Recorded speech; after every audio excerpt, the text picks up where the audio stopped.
গান শোনা প্রকাশ্য পাপ, ওয়াত্তালাজ্জুদু বিহা কুফরুন, এবং গান শুনে মজা পাওয়া, স্বাদ পাওয়া কুফরি।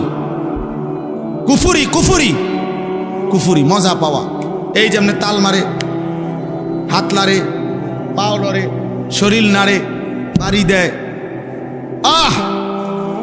এই যে মজা পাইল না, এটা এই স্বাদ পাওয়া, মজা পাওয়া গান শুনে তিনি বলছেন কুফরি, তিনি বলছেন কুফরি।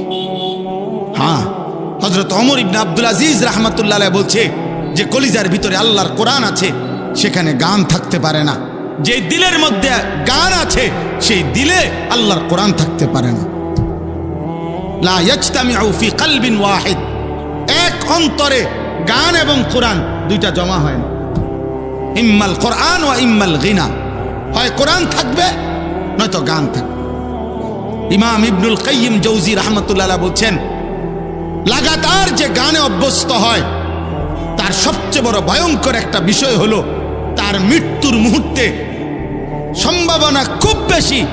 ইমাম কিতাবে লিখছেন যে সম্ভাবনা খুব বেশি তার জবানের কালেমা বন্ধ হয়ে যাবে, বরং গানের বাক্য তার মুখ দিয়ে বের হইতে থাকে। মনে করেন ছোটবেলায় আমি ব্যক্তিগতভাবে আরো 35 বছর আগে প্রাইমারি স্কুলে পড়ছি। তা আমার সেই প্রাইমারি স্কুলের যে বন্ধু সাথী ছিল ছোটবেলার, এদের অনেকের নাম আমার এখনো মনে আছে। এখনো আমি যদি নাম মনে করি তো তাদের পুরা চেহারা, অনেক স্মৃতি আমার মনে পড়ে। তো সেগুলো তো হৃদয়ে জমা, দিলের মধ্যে জমা।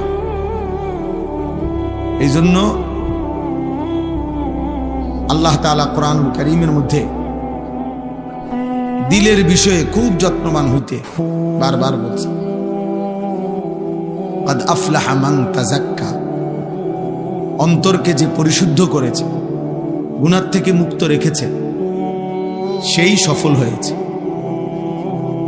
আল্লাহ তাআলা কোরআনুল কারীমে একসাথে একটি সূরাতে 14 বার কসম করে, কোরআনের সবচেয়ে বেশি কসম ওই সূরাতে, ওয়াশ-শামসি ওয়াদুহাহা ওয়াল কমারি ইযা তালাহা, এই সূরা শামস 14 বার কসম করছে আল্লাহ। 14 বার কসম করে আল্লাহ বলছে কাদ আফলাহা মান যাক্কাহা, যে তার অন্তরকে পবিত্র করেছে সেই সফল হয়েছে, কামিয়াব হয়েছে।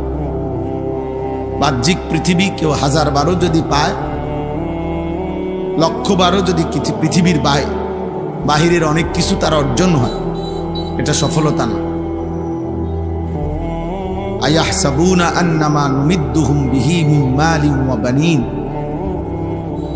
নুসারিউ লাহুম ফিল খায়রাত বাল লা ইয়াশউরুন। আল্লাহ তাআলা বলেন, আমার কিছু বান্দা ভাবে আমি যে তাদেরকে দুনিয়ায় কিছু অর্থ সম্পদ, সন্তান আদি, ভাত মাছ চাল ডাল খাদ্য খাবার, অর্থ সম্পদ, বাড়ি ঘর দালান জমি, ক্ষেত ফসল, স্ত্রী সন্তান, ক্ষমতা প্রভাব প্রতিপত্তি, পদ পদবি দিয়েছি। এই ছেলে, কি ব্যাপার, বাংলা বোঝো নাই তখন?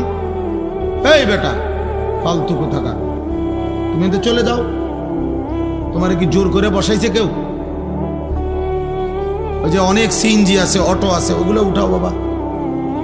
একটা হিসাব লাগাও যে এই বাজারে কতটা সিএনজি আছে, তুমি একটা ছবি উঠাইয়া একটা সংখ্যা জানাও মানুষকে। এটা একটা বহুত বড় সেবা হবে জাতি, যে আমাদের ইউনিয়নে মোট এতটি অটো আছে। এটা অসভ্যতা ভাইয়া। দিন রাত 24 ঘন্টা জাদুগ্রস্ত ব্যক্তির মতো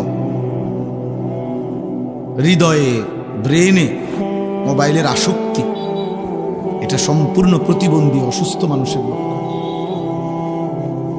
মনে রাখি, ওই ব্রেন কোনো কাজই করে না। আহা, পৃথিবীর আর কিছুই করে না। সে দুনিয়ার নিজের জীবনের কোন উপার্জন করে না, আখিরাতের কিছু।